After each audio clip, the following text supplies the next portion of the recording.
Assalamualaikum warahmatullahi wabarakatuh. Salam Merdeka Belajar. Perkenalkan, nama saya Rasika Merawati SPD, guru kelas 5 SD Negeri 002 Mata, Kecamatan Kuta Siantan, Kabupaten Kepulauan Anambas, Provinsi Kepulauan Riau. Setelah mengikuti pelatihan mandiri Merdeka Mengajar yang mana terdiri dari 7 topik, pada kesempatan ini saya akan melaksanakan aksi nyata pada topik yang pertama, yaitu Merdeka Belajar. Menyebarkan pemahaman Merdeka Belajar. Setelah mempelajari topik tentang Merdeka Belajar, diharapkan kita dapat memahami gagasan dan prinsip pendidikan berdasarkan pemikiran Ki Hajar Dewantara. Kemudian yang kedua, memahami untuk memfasilitasi murid agar tumbuh sesuai dengan kodratnya. Dan yang ketiga, penerapan pembelajaran yang memerdekakan murid. Bapak Ibu guru hebat, dalam topik Merdeka Belajar terdapat 5 modul. Modul pertama, mengenali dan memahami diri sebagai pendidik. Modul kedua, mendidik dan mengajar. Modul ketiga, mendampingi murid dengan utuh dan menyeluruh. Modul keempat, mendidik dan melatih kecerdasan budi pekerti. Modul kelima, pendidikan yang mengantarkan keselamatan dan kebahagiaan. Modul pertama, mengenali dan memahami diri sebagai pendidik. Sebagai seorang pendidik, tentunya kita harus mampu mengenali kekuatan dan kelemahan diri. Jadi kita harus tahu kekuatan apa dan kelemahan apa yang terdapat pada diri kita, yang nantinya kekuatan itu bisa menjadi kelebihan kita dan kelemahan yang kita miliki bisa diperbaiki agar menjadi kekuatan yang baru. Yang kedua, mengenal karakteristik dan kebutuhan peserta didik.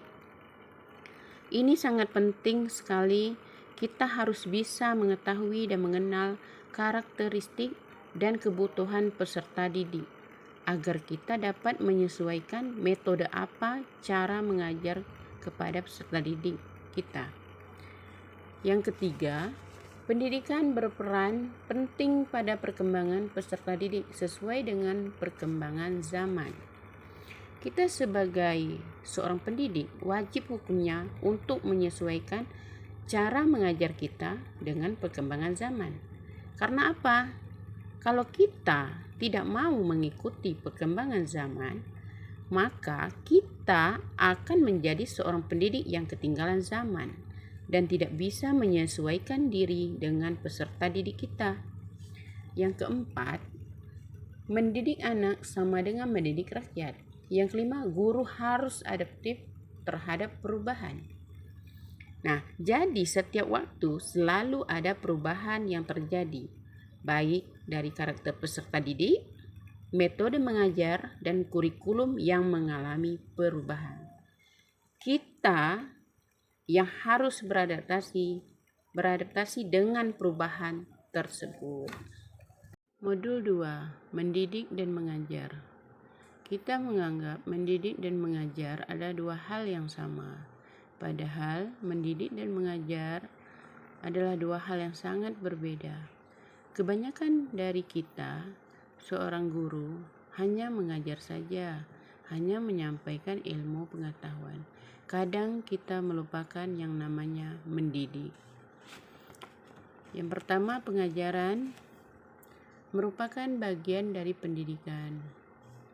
Jadi, penyampaian ilmu pengetahuan, materi kita itu masuk ke dalam pendidikan.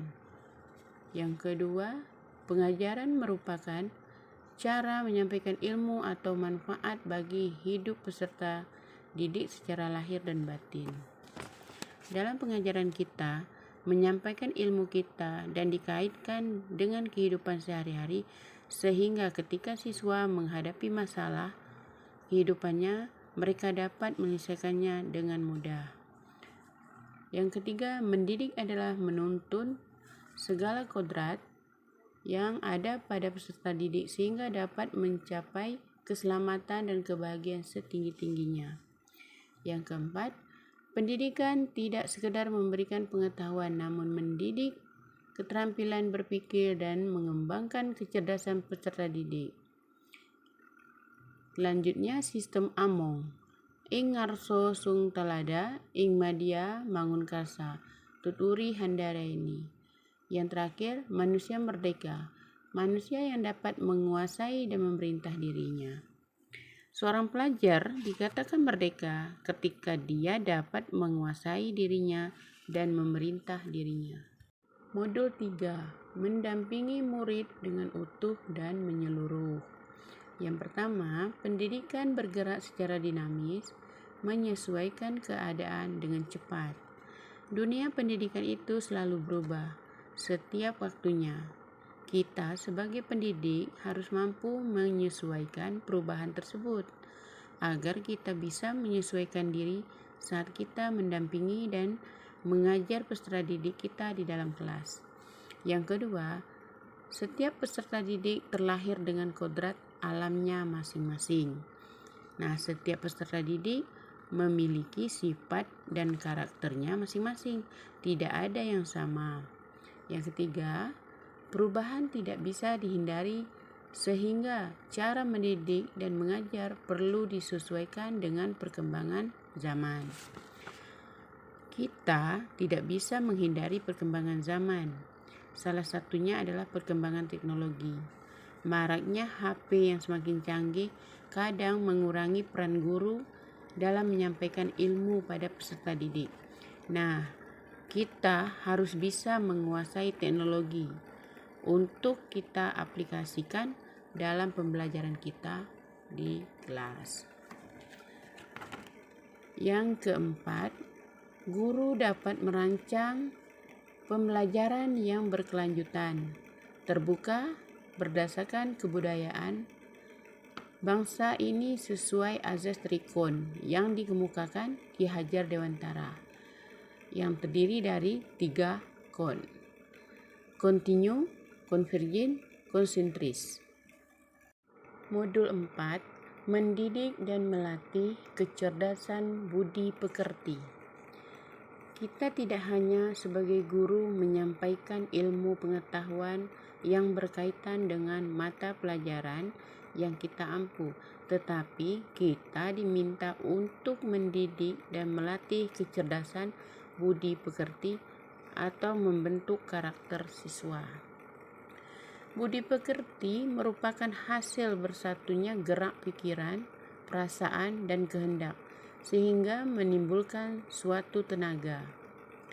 Budi pekerti juga merupakan perpaduan cipta, rasa, karsa.